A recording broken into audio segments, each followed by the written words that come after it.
Hi everyone and welcome to my presentation here on targeted teaching. Hopefully by watching this you will have an awesome understanding by the end of this presentation about not only what targeted teaching is, how your child will benefit from targeted teaching. Now let me ask you a question before I even get into this. What are your overriding memories of school and maths at school? I don't know about you, but I hated maths at school with a passion, which is very, very ironic that I became a head of maths over here in Australia, but obviously with a British accent.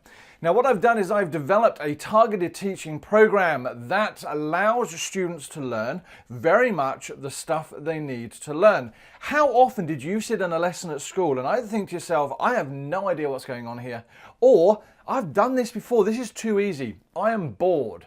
And sadly, one of the big problems I face as a teacher in all sorts of schools all over the world is disaffection or not being able to do the work. Because those students sadly are the ones who go, well, if I don't understand it, I may as well just not try and do it. Or if they already understand it, they go, well, this is boring. I may as well just talk to the person beside me. So, my name is Darren Smith and I'm currently head of maths over here, and you'll notice the logo a little bit above says MaffsGuru. Now one of the great things is, other than sounding a bit weird and not spelled correctly, I actually have my own website and YouTube channel where I record content for students from year 7 all the way through to year 12. So if you are watching this and I'm currently working in the school that your child is, then you can actually log on and learn maths yourself. So many parents turn around and go to me, well, I wish I could help, but I don't understand how to help them. Well, now you can. Log on to youtube.com/MaffsGuru and subscribe, and you will get told when new videos come up. I promise you, they are designed for you as parents as much as they are for students to help you learn and help you help your students. Now, I don't know about you, as I said a moment ago, mathematics to me was a complete mystery at school.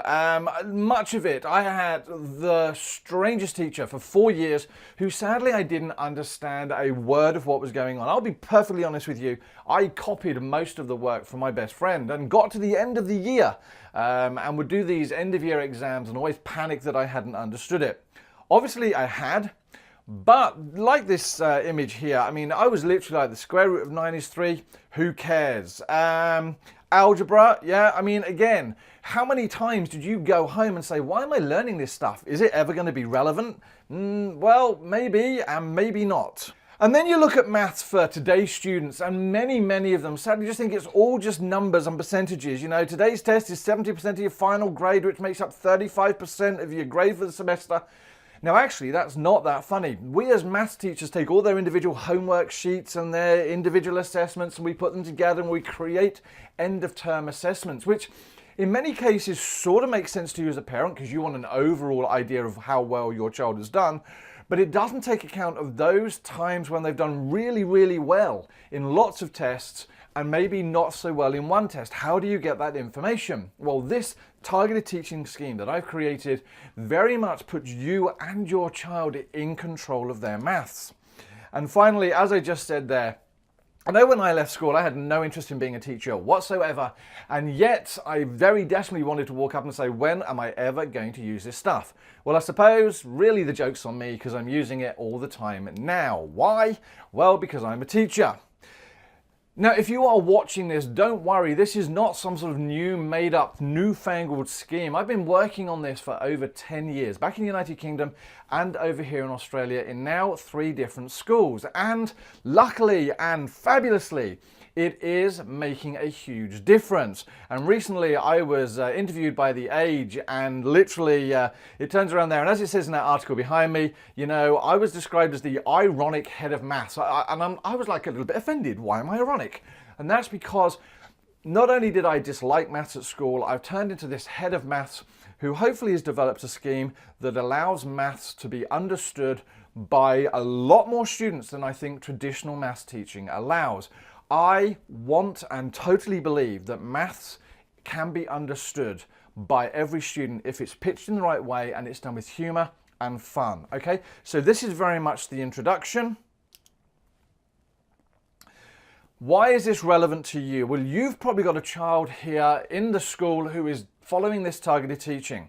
Normally I would hold a 2-hour information evening, invite you parents in to actually listen and understand how the whole scheme is. But unfortunately, nowadays we are time poor. As a result of that time poor, we get less and less parents coming into school, and that's a real shame. So I am now coming to you. This video might seem long. I imagine it'll be about 40 minutes long, but I promise you it will be filled with information. Fast forward bits if you wish to, but listen, because it will understand or explain to you how this whole scheme is going to work over the next 4 years from year 7 to 10 of your child's education. The thing I want to make sure is that it is understandable, that kids don't sit in a classroom and go, why am I doing this? I want them to say, that's why I'm doing this. Now, again, look back at your own child, your own education, or maybe look at this now you're a parent. And this is something I deal with all the time. I have parents phone me up and say, my child doesn't understand the teacher. It's the teacher who is failing. No, sadly it isn't. And I've got a bit of bad news coming up for many, many parents out there. You know, you might be sitting there saying, well, isn't it down to how clever my child is or how hard they work at home? How often have you sat at home and told someone to work harder, do more homework to get better at maths? And what about those times where you told them if they don't do well, then Santa won't come? Well, sadly, here is the truth of this whole matter, and sadly, it's really not that simple. Here you see a picture behind me of students or children literally in manufacturing plants, and that was before the Industrial Revolution. Obviously, we decided it wasn't a very good idea to send kids down the mines, and actually the good thing was we said, no, let's educate people. And they created an education system many, many, many years ago. And do you know how they did that? Well, effectively, a group of guys sat around and sat in a room and went, you know what, let's try and work out all the important maths we need to teach them. So they did. They came up with this curriculum. And then what they did, they went out and they started giving it to a load of students. That may seem sensible.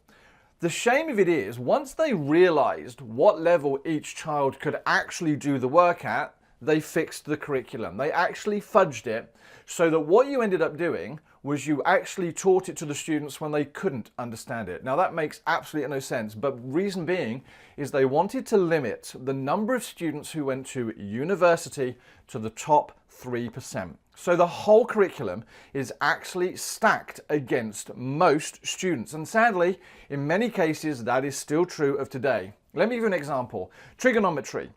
Trigonometry was found to have been fully understood that most students could cognitively understand trigonometry at a year 10 level. So when is it in our curriculum? Year 9.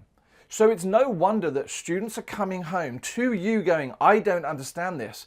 It's because their brains aren't cognitively ready. They're not quite there because sadly the curriculum is stacked against them.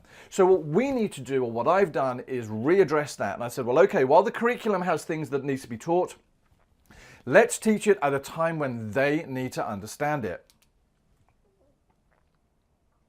Now, the Australian curriculum is mandated by the government, and it states that we have to deliver a huge, broad range of subjects that is generally typified in measurement and geometry, number and algebra, and probability and statistics. I can't get away from that. We have to teach that stuff. What I believe we have is a little bit of flexibility as to when we teach it. So long as we, as a school, can guarantee that every child has had the opportunity to access the content, then we are fine. Now, some students will work faster through that content.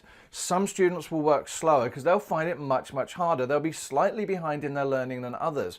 That's not a problem. We shouldn't penalize them for finding maths hard. We should just slow it down a little bit. That does not mean they're failing, and it does not mean they're unintelligent. It just means that we need to take a little bit of time. But sadly, you look at your classrooms. Look at when you were a student, and what you will find out is that actually you were in a room with people who would have been more advanced than you were and some people who were less advanced than you were. Maybe you were the person in the room who looked around and went, I don't understand this. How did it make you feel? Thick? Probably. There were times when I sat in lessons going, I've got no idea what's going on about. I'm obviously stupid. And that's far from the truth. The maths was stacked against them. Now, normally, if you were coming in for an evening, by now you would have actually done a bit of a test. Lol. So just be grateful you're probably watching this video, and hopefully you are watching it. Look at that long multiplication question. If you were to grab a piece of paper now and have a go at that question, how would you do it? Well, I guarantee you the first thing you would do is you go, oh my God, it's maths, I'm not going to do it. The second thing you would probably do is, all right, begrudgingly grab a bit of paper. And then would you remember putting that random 0 under the 6?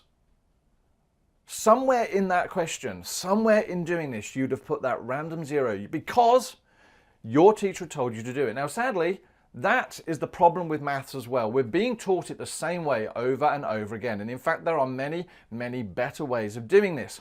Now, I have huge sympathy for you as parents because you are sitting at home, your children are sitting with you saying, I don't know how to do this, and you're going to try and help them. It's natural. You want to be able to help them.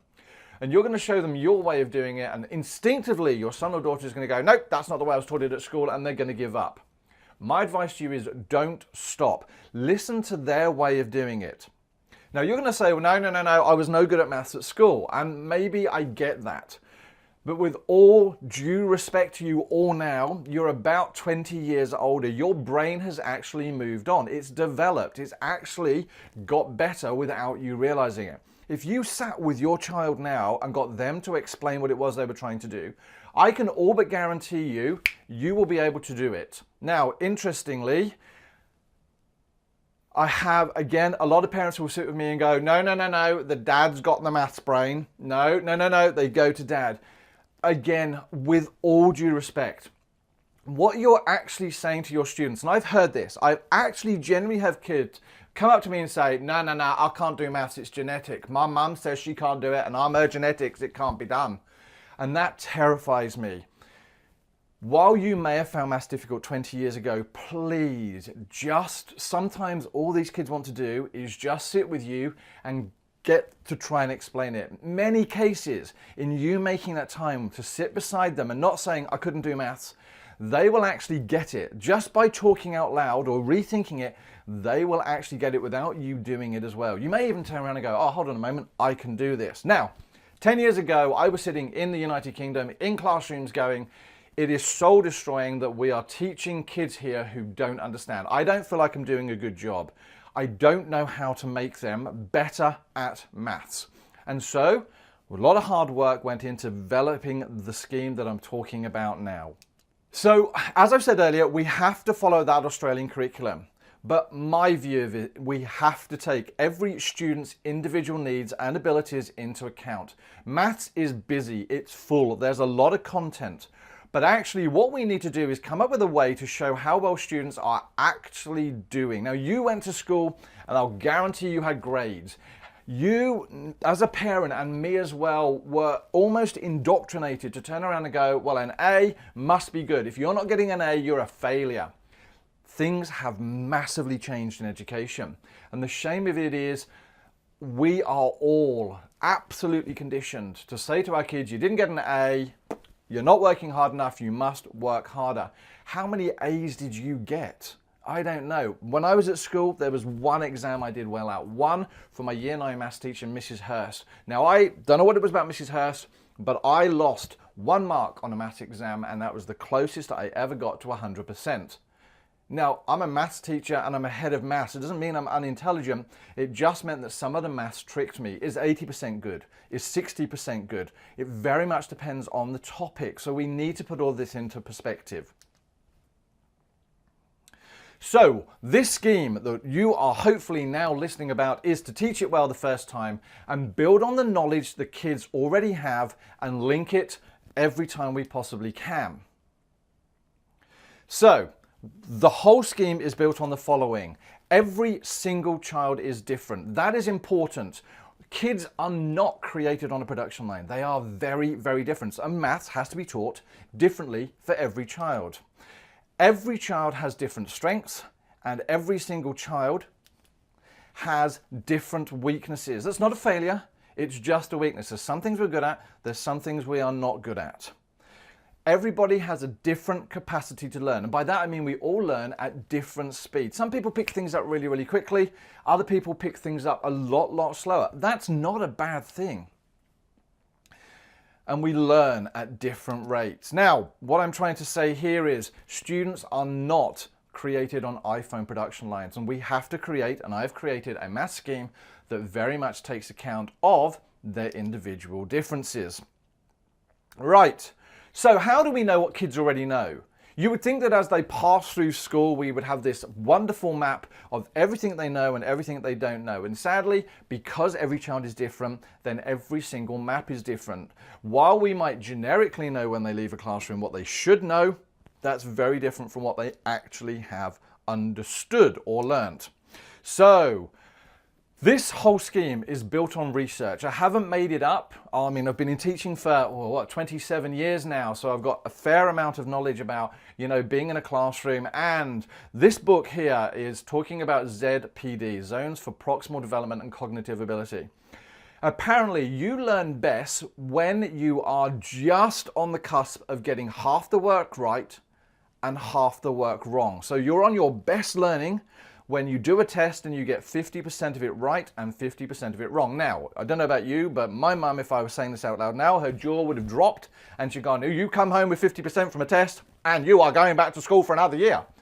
And that's what I'm saying. So we needed to create a scheme that we could find out what the kids actually understood and knew where, roughly speaking, their zone of proximal development was. Where are they just being challenged? Not that the work's too hard, not that the work's too easy. Where are they just being challenged? And I created a series of pre-tests. Now, the Victorian curriculum is split into 11 separate sections. I know I talked about 3 of them, but they're then subdivided. And what I've done is I've written tests for each of those 11 sections. And those tests have questions ranging from Year 6 to Year 10 ability. Shown behind me is an example of just one of the pages of a test. The questions are not true and false. They can't be guessed. They show whether, for each question, a student understands the work that they were asked to do. So this is an example of a Year 10, and you'll notice that the students will put an answer down and they will move on. Now, you might turn around and say, well, hold on a moment, Year 6 to Year 10, that seems fairly bizarre, but actually it isn't. Current Year 7 students I am teaching are already able to show that they can work at a Year 9 level for some topics. Now imagine that. They are sitting in a normal standard classroom in any school outside of the ones I've put this in. And they are sitting there going, well, hold on a moment, you've given me a Year 7 textbook, you're telling me you're extending me, but actually you're not. You're just, really wasting my time because I could be doing Year 9. Well, the scheme I've developed and I've put into these 3 schools is very much a case of, well, if you prove to me you can do a Year 9 topic, or you prove to me you're operating at Year 9, then we will teach you Year 9 content in Year 7. But the flip side of it is, if you show me you're still struggling with the Year 6 stuff, then no, I won't put you in a classroom and make you do the Year 7 work. I won't put you in a mixed ability group that makes you look around and go, well, all these people must be cleverer than me. I will teach you Year 6 work. To me, no brainer. Now, what this does, both for those students at Year 6 and those students at Year 9, is that it gives them confidence. And think back to a time when you were at school, when you thought you could do stuff, when you were like, I can do this. Didn't you want to do more of it? And that's what happens with this scheme. So, the questions are either correct or incorrect. They don't get marks for working out because that comes later on. We are just trying to find out what their basic skills are and what they can do. Calculators are allowed for some of the papers. And for some of the students who find maths challenging, we will allow them to use a calculator for all of the papers. Now, that seems odd, doesn't it? But if you are a student who struggles with maths, maybe your mental arithmetic isn't great, but you can actually do the maths. What's letting you go, or what's failing you, is the fact that you can't do a couple of multiplications in your head, then sadly, you would get a load of questions wrong that otherwise you would get right with a calculator. So again, some students we will allow to use a calculator throughout the whole thing. We are simply interested in 2 things. What they don't know. That's the critical thing. As much as I'm thrilled about what they do know, I want to know what they don't know and how far they can get through a test in a double lesson. Now again, 2 hours they spend on each of these tests, which to you and I would sound horrific. But you know what? There is no 100% anymore. Think about that again. You're at school and all you ever did was think you had to get 100% on a test. Well, we've taken that away. We're saying to the kids, it's not about 100% anymore. It's about showing how much of this work you can do in 2 hours, how far you can get through, and where your proximal zone of development is. And believe it or not, as I say, I've been doing this now for coming up 10 years, and kids love this. They're not daunted by a 2-hour test because they know it's not being judged on their final result. It's just to let us know what they don't know so that we can teach them what they don't know. So again, I said earlier about 100%. I never scored 100% in anything. Well, actually, that was a bit of a lie. It turned out that actually I did in my Australian citizen test. And there we go. Now, believe it or not, thankfully, when I said it, there was no questions about cricket. And I know I'm British, but unfortunately, sports is not my thing. Nor was maths. Now it is. Maybe I should take up sport. Getting that 100% on that citizenship test felt good, but it didn't really mean anything. Getting 100% on a maths test, again, is nice, but what does it actually mean? Well, in my view, probably the work's too easy for you, okay?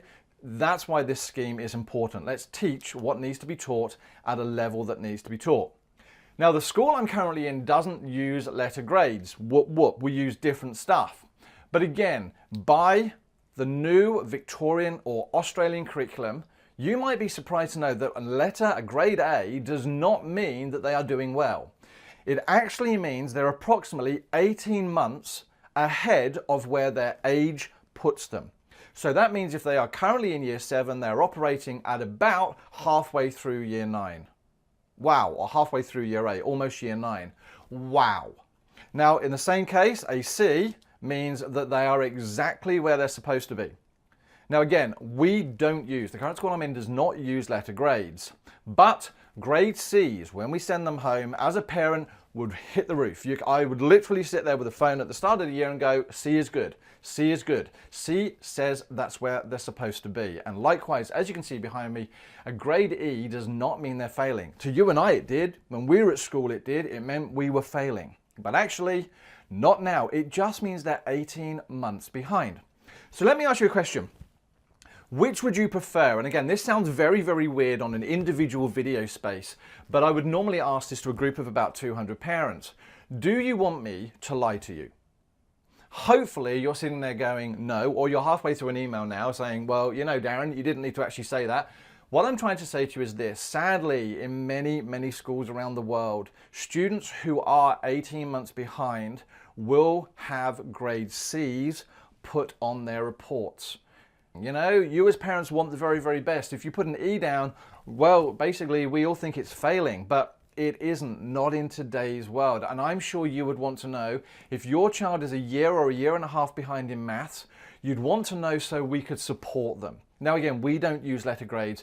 We are using growth figures and we use year level, so progression points. But the same point is, if your child is in year 8 and getting a year 6 progression point, doesn't mean they're failing, it just means they're a year or so behind. That's when we work together. That's when we work with the Department of Learning Support and we say, how do we pull this back? What do? We don't stress, we don't give extra homework, we work together. All right, so looking at the diagrams now behind me, what you'll see is lots of colors, blues and yellows and greens and sort of pinks. Now, when a student does a pre-test, we actually put their results into a spreadsheet. And again, that's not particularly easy for you to read, but what I want you to look at that, and that is everywhere you see a pink is basically a set of year 7 questions in the test. And the tests are given year 7, year 8, year 9, and year 10 questions. Yellow means year 8 questions, green means year 9 questions, and blue means year 10 questions. So this was a pre-test. Before the kids had learnt anything, we gave them this test to see what they'd already learnt or what they understood. And as you can see here, anywhere you see a blue dot is a question that was got correct by a student. So that first pink section was freaking awesome. So if we scroll into there, we can see all of those ones mean, and there's not that many gaps. There are gaps. We would expect there to be gaps. But what I would now be saying to my teachers is, using that information, don't teach the kids what they already know, just fill the gaps in. Be it individual with a one-to-one with some students or a whole group, then we will fill those gaps. Let's not waste 6 weeks doing year 7 work when actually we can teach it in about 4 lessons. We can fill those gaps. Then we go on to the year 7, we'll notice again, that's interesting. There's a lot more gaps at a year 7 level. That's okay, this is the first time they've done this test. Some of these kids will just naturally know how to do this work, so we'll spend more time working on the year 8. and then we will move on. I mean, to me, I look at that and I'm like, wow. Some of these kids have already demonstrated 25% of the year 8 work. And finally, the year 9 and 10. That's how we structure our syllabus. We look at the gaps of all of the students and we teach to those gaps. Now, I've currently got parents who will turn around and go something along the lines of, well, my child is demonstrated at working at a year 9 level. Why are they not starting at year 9? Why have you started them off in year 7? And my answer to you is, basically, there are still gaps. While they've cognitively got to a year 9 level, they still have gaps. And it would be remiss of me or departments, or in fact any maths teacher around the country, to ignore those gaps. If I see that a student hasn't understood something, I have to go back and fill that in. And again, the tests that we give them are very skills-based. That doesn't necessarily test their understanding or their reasoning. We need to make sure that the students fully understand the work. So while they will get to a year 9 level, and maybe within 2 or 3 weeks of teaching, they have to go back and fill their individual gaps. Now, we place these kids on groups not on their age.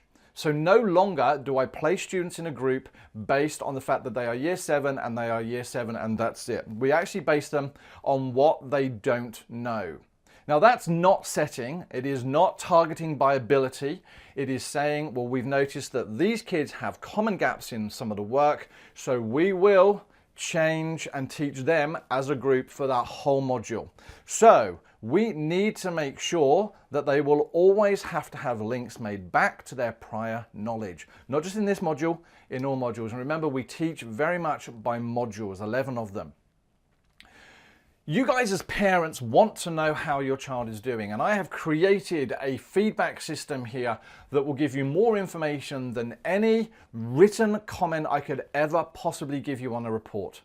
Now, if I write you, even with continuous assessment, if I write you a report with 5 sentences on it, I can pick 5 small things that your child is not able to do. Wouldn't it be awesome if I could tell you where the gaps were everywhere, from a year 6 through to a year 10 level? That information to you as a parent and as a student should be priceless, because it's not only telling you what they've understood, it's telling you where they can go with this understanding and what they haven't understood as well. So this is an example of a feedback sheet I am using at my current school. So, zooming in at this moment in time, you will notice there behind me that there are a number of ticks. A tick in this feedback sheet means that they got that particular question linked to that particular topic correct. And this student, this is live data, but I removed the name from it, this student did pretty well at the information there. So, explaining composite numbers, equivalent fractions, they aced, identifying simplest fractions, simplifying fractions, adding, all awesome. But there are gaps. So when I upload and give this student their individual feedback sheet, they should be able to go through that and go, okay, hold on a moment, I can see that I don't know what a prime number is, I don't know what a square number is, I don't know what a triangle number is. Awesome, I've just got to learn that so that when I do the post test, and yes, there is a post test, they can fill those gaps. And it's me as a teacher and them as a student to work together to fill those gaps. Moving on to the Year 7 textbook. Now, I say Year 7 textbook. The way I've written this scheme is that the tests are based on the textbook that we use, the Cambridge Essentials textbook series. Each of those textbooks chapters have a number of questions from them on the test. So for example, I'm looking here and I'm saying, okay, so I can see that this student for the Year 7 textbook in chapter 3D, which was titled Prime Numbers, only got 1 tick. Now to me that would suggest they don't understand not only what prime numbers are, but how to apply them. So great, as a parent, as a student, and as a teacher, I can now say, okay Johnny, you and I are going to work together, or you're going to go to Maths Help, or you're going to look in your lessons and you are going to learn prime numbers. Likewise, prime decomposition 3F. So what you have here is a roadmap for the whole math scheme for 4 years. If you're a Year 7 parent, you literally will now know what I'm going to teach, when I'm going to teach it, and how I'm going to teach it pretty much. These feedback sheets are more than I could ever give you in 5 sentences on a formal or online report. So hopefully, when you get these reports, download them, load them up, have a look, and see where the gaps are. Talk to your student, talk to the department. Now, once we've done this pre-test, we then teach the students for about, I say 5 to 6 weeks. At the moment, for some of the modules, it's 6 to 7 weeks. So they stay in a group for 6 weeks. And we will use a range of different teaching styles to make sure that the gaps they've shown on that pre-test are then followed or are then filled. Once that 6 or 7 weeks is over, we then post-test them. Same idea, we give them a test that starts at year 6 and through to a year 10 level, and they then demonstrate what they can now do. Now, it's a little bit more complicated that, but I'm worried about the time of this video. But the point of it is, pre-testing to see what they don't know, post-testing to see what they've learnt, and then we report on that post-test. Now, if we zoom in on some of this data here, what we notice is the line above is the pre-test, the box below is the post-test, and you can see there is a lot more ones. So in that 5 or 6 weeks, that teacher in this situation has managed to fill a number of those gaps. Now, if I'm honest with you, I would expect a little bit more. This was one of the first times I ever ran this scheme, and the teachers were still learning. If I was to show you current data, it's a lot more full, which is awesome. The gaps are being filled at all sorts of levels across the way. And again, some year 8 gaps are being filled, and likewise with the year 9. So we're taking those students 6 weeks and we're teaching them. Letter grades are what we dealt with, but actually growth is more important. Everyone has the potential to grow, and as such, imagine you came home at the end of school and you walked up to your mum and dad and said, "Mum, Dad, I have just got 100% growth on my last module." Buy them a car, buy them a horse, buy them whatever it is you need to do, because actually what that 100% growth means is they've doubled their knowledge. They've taken the original score and they've doubled it. I can guarantee you, and we have had students in previous schools who have got nearly 400% growth. 400. That means they have taken their original score and multiplied it by 5. 4 times more questions correct at the end than the start. Can you imagine the confidence that student now has walking into mathematics? So this 100% actually, whereas you and I had it as that was the target, it means so much more now doing the math scheme that we have. We now know that, maths now is achievable. The results they get, the growth they get, the grade they get, it actually means something. We know that every student can grow. Doesn't matter by how much, but they can grow, and that's what we need to know. The more they grow, the more they want to grow. So it's self-fulfilling. And the grades home, okay, we don't use grades, but if I was to send home a grade A to you, you would know that that student, that your child, is almost 18 months to 2 years ahead of where they should be. That is freaking awesome. Even if they're slightly behind where they should be, and we can work together to improve things. When you come to Parents' Evening, we don't want to talk about pretty handwriting or how funny your child is. That to me is lovely. Don't get me wrong, it's nice to know that they are wonderful individuals. But in those 5 minutes of speed dating that we have in these things called Parents' Evenings, we want to discuss with you the gaps in understanding and how well or how slightly behind they are. So you will hopefully, depending on where you are in the scheme, get a feedback sheet that sort of summarizes all the data you've got. And here is an example. So whereas on each individual pre-test you will get, and post-test you get a feedback sheet, what we do at Parents' Evening is we provide you sort of all of the feedback from all of the pre and post-test sheets in one document so you can compare. And the example behind me, this student started at a year 6 level, ended up at a year 7 level. So in 6 weeks, they grew 1 year level, which is awesome. They got 73% growth. Now again, don't think that's bad. That's actually awesome. Any growth is good. This student may well have been in a top set group, but basically they got reasonable results. Yes? So you get that and you can compare it across. Now, why is it important to compare it across modules? Well, every single module students do differently. I know students who can be at a year 10 level at chance and a year 8 level at real number, a year 9 level at algebra. If I report to you one grade, it doesn't make a lot of sense. How do you know where they did well and where they did badly? The scheme we're running here, you get all of this information to know where our strengths and weaknesses are. Now, I haven't told you, but not only do the students change groups every 6 or 7 weeks, so do the teachers. Now, please bear with me a moment there. Go back to your school career and find that one teacher you did not like. And if you are lucky and you liked all of them, you are probably in the minority of life. Me, I had a number of teachers I didn't like. No disrespect to my maths teacher. He wasn't my favorite and I had him for 4 years. There was nothing I could do to get rid of that guy for 4 years. And I felt like a failure every single lesson. So if you think of that teacher you didn't understand anything with, imagine if I told you you only had them for 6 weeks and then you were going to move to a teacher you would understand and then another teacher you would understand. Having different teachers is not a bad thing. It's actually awesome because it means that your child gets a different teaching style and that every member of the faculty by the end of the year will know your student. They won't be some face walking through the corridor. I will have taught pretty much all of year 8 students by the end of this year. That's great for me because I now get to know all of them and the students as well. And the students, I promise you, actually really like the change in teachers. It gives them different people to interact with and know that maths can be taught in lots of different ways. Now, we teach different numbers of topics per semester. It's about 2 or 3 at this moment in time, and I will be asking students for feedback. In fact, I have done this in a previous school.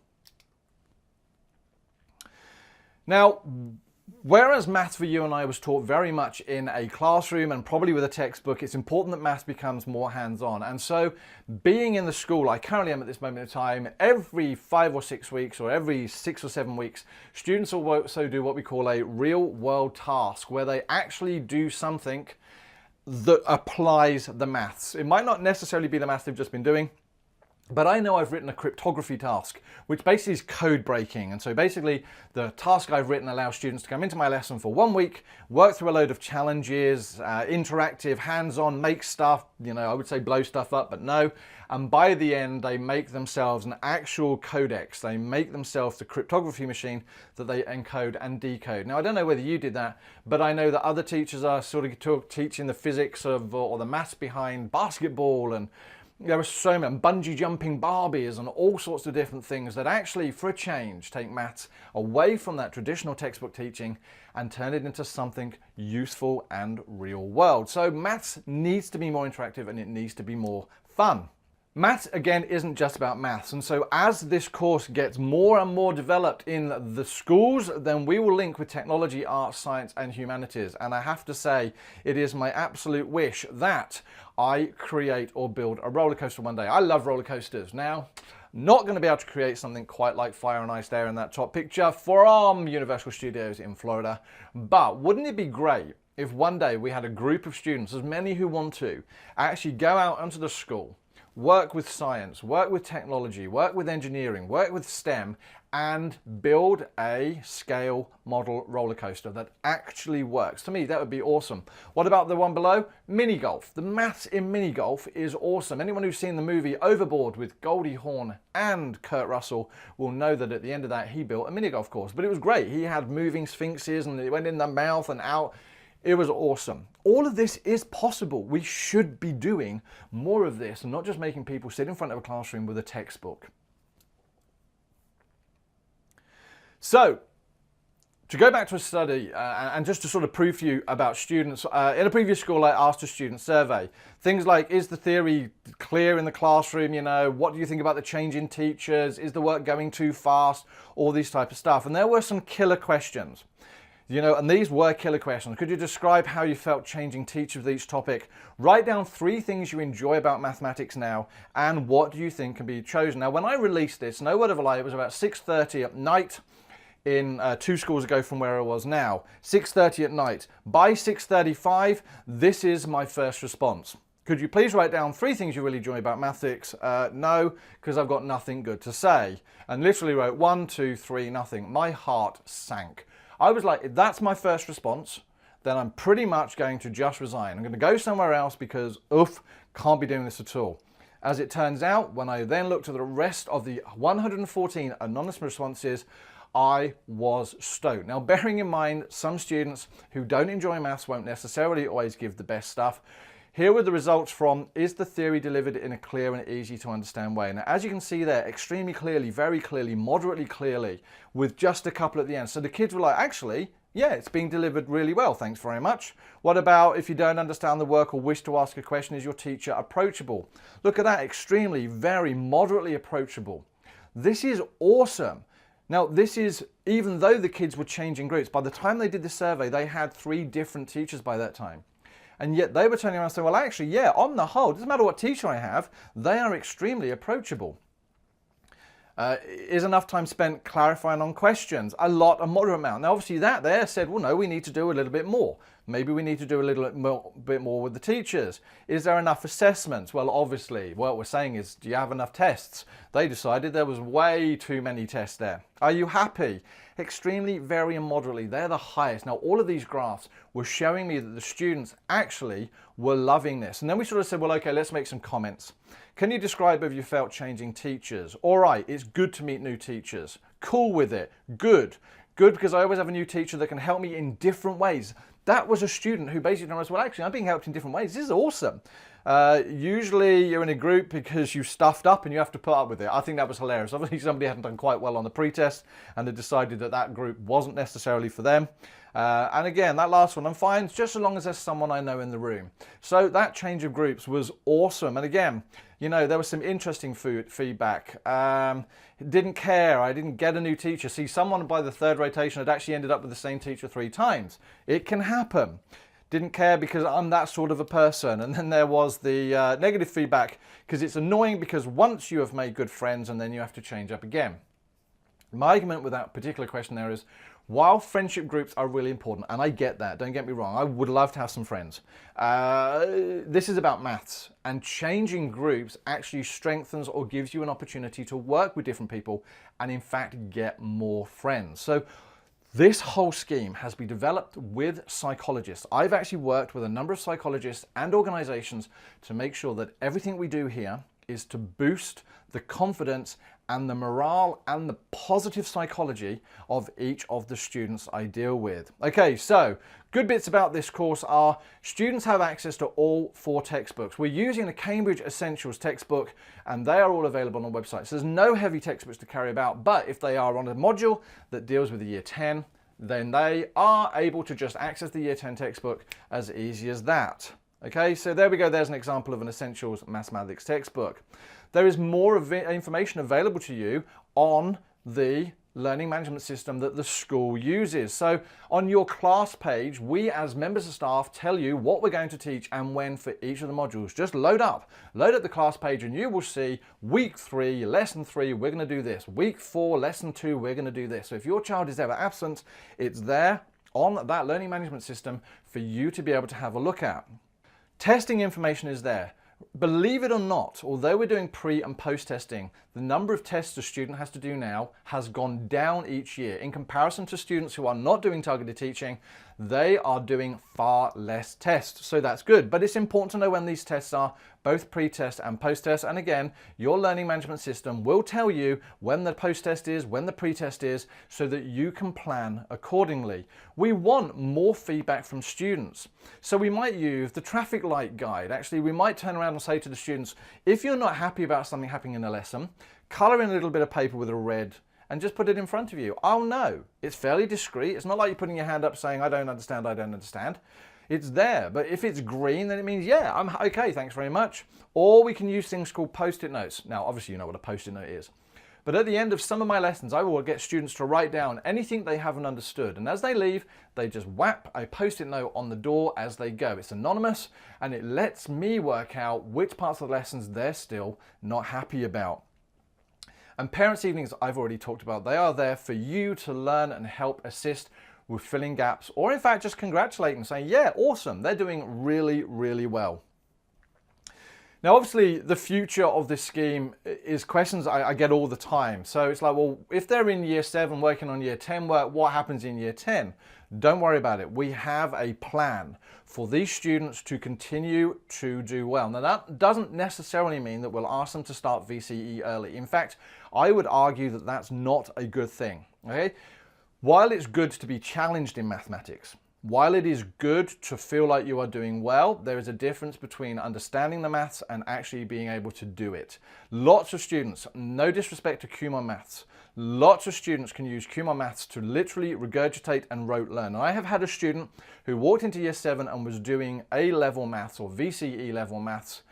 He could differentiate with the best of them. He could integrate with the best of them, but he could only do the basic skills. The minute I gave him a question, a worded question, that required him to interpret the question, to get the information, to then integrate, he didn't have a clue. He was out of his depth. And what we're finding with targeted teaching is students may sit there and think I'm at a year 10 level, but what they're saying is I'm at a year 10 levels to do skills-based questions. It is important for us as teachers, before we move them on anywhere else, to make sure that they've understood how to do the enrichment questions, the understanding questions, and the reasoning questions. So they will go back and they will do year 8 and 9 sections specifically on reasoning, because VCE, A-level, and all those higher end IB type courses require you to interpret the maths, not just regurgitate it, all right? Working out is done in lessons. Their maths book requires working out. Although the pre-test and post-test are just right and wrong, they've had to do working out to get the right answer. It's just we're not giving them the marks for that working out at this moment in time. I need to know what they can and can't do. I'll use their maths book in my lessons to assess their working out. How can you help as a parent? Read the feedback sheet, keep in touch with your maths teacher, encourage the kids to come to Maths Help. All of these things are critically important. How will it help with VCE or A-level or IB? Well, all of these things will help, because we will be having a much more well-rounded students who we are absolutely confident that we have prepared to take that next step towards university and real world.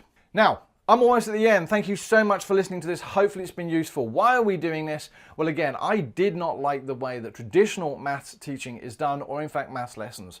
I know Australia doesn't necessarily group maths by ability. I fundamentally disagree with that, because I think putting kids of like ability together, cognitive ability together, actually really helps. Again, those who don't, you just imagine being that one student at the lower end of the group looking around thinking everyone else is better than you. It is soul destroying. Mixed ability teaching has some benefits, but in my own view, for mathematics, I haven't necessarily seen it. So grouping people by proximal zone of development and allowing them to work on year level work that they actually can, I think is incredibly powerful.